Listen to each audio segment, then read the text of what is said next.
ଆରେ ସାଙ୍ଗ, କ'ଣ ପାଇଁ ଏ କାମ କରୁଛୁ? ଆଉ କ'ଣ କିଛି କାମ ନାହିଁ? ଏଗୁଡ଼ାକ ଭଲ କାମ ନୁହେଁରେ। ଏ ଗାଁର ପିଲାମାନଙ୍କୁ ତୁ ଖରାପ କରୁଛୁ।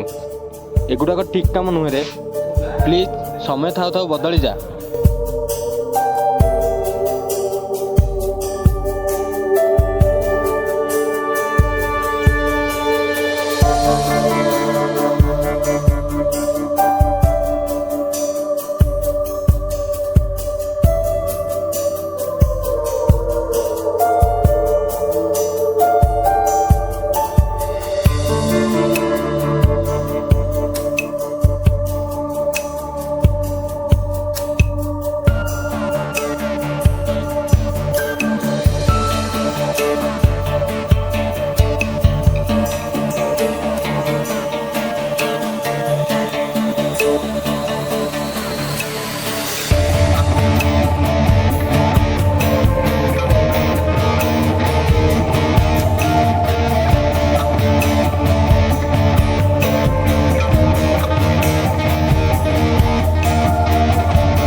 ତମେ ମୋତେ ଯେଉଁ ଜାଗାରେ ଛାଡ଼ିକି ଯାଇଥିଲ, ଆଜି ମୁଁ ସେ ଜାଗାରେ ନାହିଁ। କିନ୍ତୁ ମୁଁ ଜାଣିବାକୁ ଚାହୁଁଛି ତମେ ଆଜି ମୋତେ ଭଲ ପାଉଛ କି ଭଲ ପାଉନ? ତା ନହେଲେ ମୁଁ ଏଠିକି ଆସିଥାନ୍ତି କାହିଁକି? ସେ କଥା ଛାଡ଼, ତମେ କିଛି ରୋଜଗାର କଲଣି କି ନାହିଁ? ହଁ, ମୁଁ ଏବେ ଗୋଟେ ବେପାର କରୁଛି। ମୁଁ ଏବେ ନିଜେ ଗୋଟେ ନୂଆ ଗାଡ଼ି କରିଛି। ତମେ ଏମିତି କି ରୋଜଗାର କରୁଛ କି? ଯେମିତିକି ରାତାରାତି ବଡ଼ ଲୋକ ହେଇଗଲ। ମୁଁ ଯାହା ଭାବୁଛି ତମେ ଡ୍ରଗ୍ସ ବେପାର କରୁନ ତ? ବାସ୍ ବାସ୍ ବାସ୍, ତମେ ଠିକ୍ ଅନୁମାନ କରିଛ। ମାନେ ତମେ ତାହେଲେ ଡ୍ରଗ୍ସ ବେପାର କରୁଛ? ଏହାଦ୍ୱାରା ତୁମେ ଜାଣିପାରୁଛ କେତେ ଯୁବପିଢ଼ିଙ୍କୁ ପଥଭ୍ରଷ୍ଟ କରୁଛ, କେତେ ବାପା ମାଆଙ୍କର ଅଭିଶାପ ମୁଣ୍ଡକୁ ନେଉଛ? ଜାଣିପାରୁଛ ତମେ? ଏଭଳିଆ ରୋଜଗାର ମୁଁ ଚଳିବାକୁ ଚାହେଁ ନା। ଯୋଉଠି ଶାନ୍ତି ଟିକେ ମିଳିବ ସେଠାକୁ ମୁଁ ଯିବାକୁ ଚାହେଁ। ସରି ସୀମା, ସରି। ତମ ପାଇଁ ସବୁ କରିପାରିବି। ଏବେଠୁ ମୁଁ ନିଜକୁ ବଦଳାଇବାକୁ ଚେଷ୍ଟା କରିବି।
ଭାଇ ଯାଅ, ଏ ଦୁନିଆର ସଂକଟଟାକୁ ସବୁଦିନ ପାଇଁ ଡିଲିଟ୍ କରିଦେଲା।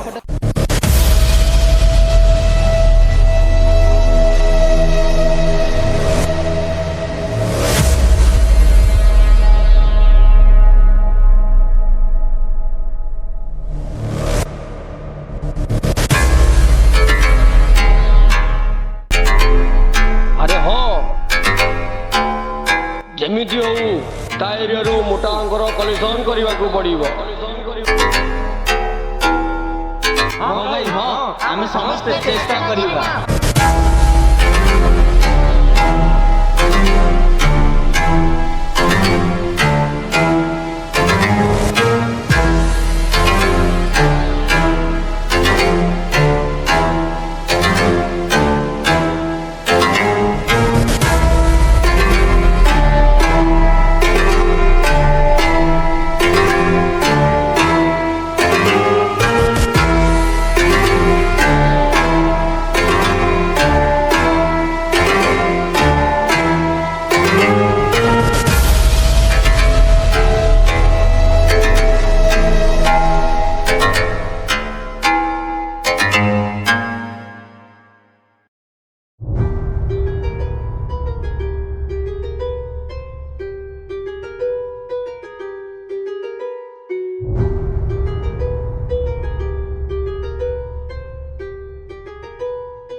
ଆରେ ଭାଇମାନେ ରୁହ ରୁହ ରୁହ, ତାକୁ ମାରନି, ମୋ କଥା ଟିକେ ଶୁଣ।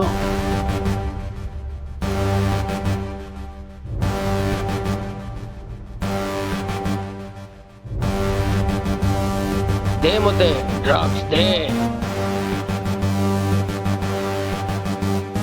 ତାକୁ ଡ୍ରଗ୍ସ ଦିଅନି କି ମାରନି, ତାକୁ ଧର ସମସ୍ତେ ମେଡିକାଲ ନେଇଯିବା। ଆରେ ତୁ ଏ କ'ଣ କହୁଛୁ? ପ୍ଲିଜ ପ୍ଲିଜ ମୋ କଥା ଟିକେ ରଖ। ଏଠି ଆମେ କ'ଣ ପାଇଲେ? ଆମେ ଆମ ନିଜ ସାଙ୍ଗସାଥୀଙ୍କୁ ହରେଇଲେ। ତାଙ୍କ ବାପା ମା ଆମକୁ କ୍ଷମା କରିବେନି। ଯାହା ହେଇଗଲା ହେଇଗଲା। ଆଜିଠୁ ଆମେ ଶପଥ ନେବା